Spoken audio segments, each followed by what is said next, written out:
Hello everyone, welcome back to Nimsite.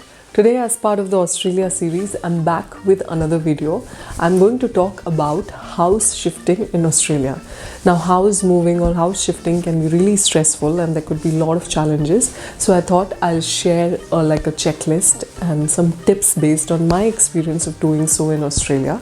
I share more such videos about my immigrant experience in Australia so far and some of the topics that could be helpful for anyone who is planning to move to Australia. I'll place the link to the playlist in the description of this video if you are already not aware or if you're a new subscriber or someone new who's listening. So let's move on to today's video. First and the most important point in the checklist is budgeting. Now you need to create like a proper budget for your moving or shifting expenses. Now the kind of cost involved could include expenses related to packing things, expenses related to transportation. Like for example, you might hire like a proper packers and movers to pack and move your things to your new place, or you can do it yourself also. There are a lot of trucks and vans that you can hire or rent out for a period of time if you're comfortable driving yourself as well. I'll place the link to some of these companies in the description section. I'll also place some of the tips or some of our experiences that we had with hiring our own truck later in the later part of the video. Now there are other expenses also related to end of lease cleaning. For example, when you're shifting or moving, your landlords or your real estate agents would want you to perform like an end of lease cleaning. Now this also depends. The cost that is associated will depend on the kind of services like carpet cleaning, wall cleaning, window cleaning, what all things you do. Now you can do it yourself of course, but it's always, based on my experience, it's always better to hire like a professional cleaner because the real estate agents and landlords are a bit picky. They would find out something or the other and eventually you would end up shelling more money. So it's better to hire like a proper professional cleaner if you have the means to do so. Now apart from that, you also need to consider some emergency funds or contingency for some things, like for example, if something goes wrong in your new property, like some bulb is not working, there's some problem with the water connection and stuff. Also when you're transferring utilities also, there could be some cost associated with uninstalling and reinstalling. So those kind of things also you might have to consider. So it's very important to create like a proper budget for all your shifting and moving expenses first. Next, let's talk about packing and decluttering. Now it's very important to organize and get rid of unwanted things especially when you're shifting. You can get rid of a lot of things and you can pack and organize things in a good way. Now storage boxes are one of the ways in which you can pack your things. Now storage boxes you can find in Facebook Marketplace, you can find in a lot of other places such as Kmart, Storage King, Bunnings, etc. for minimal price. Now you can get these storage boxes, you can organize and declutter. Now apart from that, when you're decluttering, there are a lot of places which will accept your old goods as well. Like either you can donate to places like Salvation Army, Ops, or if you want to get some benefit out of your old clothes and stuff, there are a lot of places called savers in Australia. Now they have got different branches across Australia. I'll place a link to it in the description section. They accept your old clothes and they'll give you like a voucher, and you can also buy or purchase something from there for less prices. Usually it's like a thrift store. They are recycled items usually, but it is a good way of getting rid of your clothes and getting rid of buying something else that you want, or clothes only. If you want to buy in some other form or kind, you can do that. So these are some of the places that can help you when you're trying to get rid of items. And packing also, you need to, I think the best tip that has always worked for me is like packing in boxes and packing with names, like one of the boxes just for medicines or one of the boxes just for clothing, utensils, kitchen items, etc.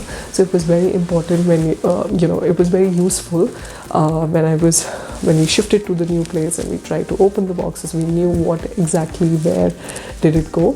So these kind of tips can help you in making your job a bit more easier. Now some essential to-dos to take care of when you're shifting or moving in Australia. Number one is changing your address, like updating all your institutions, like for example ATO, car registration, your immigration department.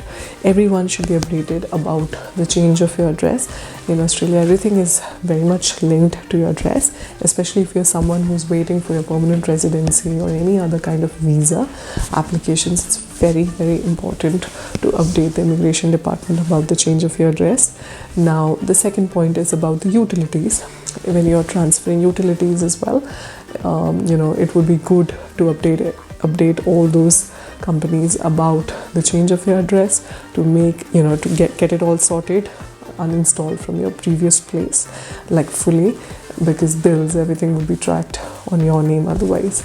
And then finally, I would say about insurance as well. It's important to take care of the insurance of when whatever you're getting into. You have to see what all is covered, like building inspection, or is there some kind of contents or home insurance that you have to take. Let me know if you want to know more about the kinds of insurance available in Australia or the kind of options. Put it down in the comments if you are interested. Let's move on to some of the tips that can help you when you are trying to move or shift in saving some money. So this is entirely based on my experience and some of the other research. Now, the number one tip is, if you are not planning to go through like a packers and movers, and you have your flexibility to drive your own truck or vehicle, you can always go for these other third-party companies such as Budget, 60, etc. They offer discounts, and they offer a lot of other offers as well. Now, there are off-peak times as well, like during night or during early morning, where you would end up paying less, so you can make use of those kind of times for shifting. It would save you some kind of money. Now, packers and movers versus hiring your own vehicle, that will entirely depend on your comfort, like your flexibility, the number of kilometers, etc. So it's very good, it's very beneficial to analyze those kind of things. If you don't have any constraints, I would say hiring your own truck can save you a lot of money. And if you can, because if you are in a position to do it at one go, like you don't have to take multiple rounds as well, and that's the best case scenario. You can make use of that. Now, apart from that, it's good to negotiate when it comes to buying things from Facebook Marketplace. Like for example, if you can buy second-hand furniture, second-hand things like for packing as well, those boxes, you can buy from Facebook Marketplace. You can negotiate when it comes to some kind of prices as well. And the next tip is, I would say it's very good to join some Facebook groups of your suburbs or areas that you're going to shift to. You get to know a lot of information about the neighborhood, about the kind of facilities that you can utilize. In fact, you can advertise in those Facebook groups as well that you are looking for someone who can who can help you with shifting. A lot of people who have trucks, or who have the vehicles with them in their house, they can offer you hourly services, so that ways you can save more money maybe. So those kind of things also you can utilize. Then that can help you in finding some of the jobs or other things that you want to know about in the area. Or for example, the Facebook groups that are associated with our suburbs, they often advertise about food or other supplies that they're trying to sell, or someone is trying to get rid of something. They advertise in those Facebook groups. So that's really helpful for anyone who's wanting to shift, right? So these are some of the things that you can make use of. If there's anything else that I missed and anyone wants to add, you can put in the comments section. Please let me know if you want me to cover more such videos. I hope this video was helpful. Thank you for listening. Content shared in this video is based on personal experience and research. If you enjoyed the video, like, share and subscribe. Keep watching, keep listening and continue learning.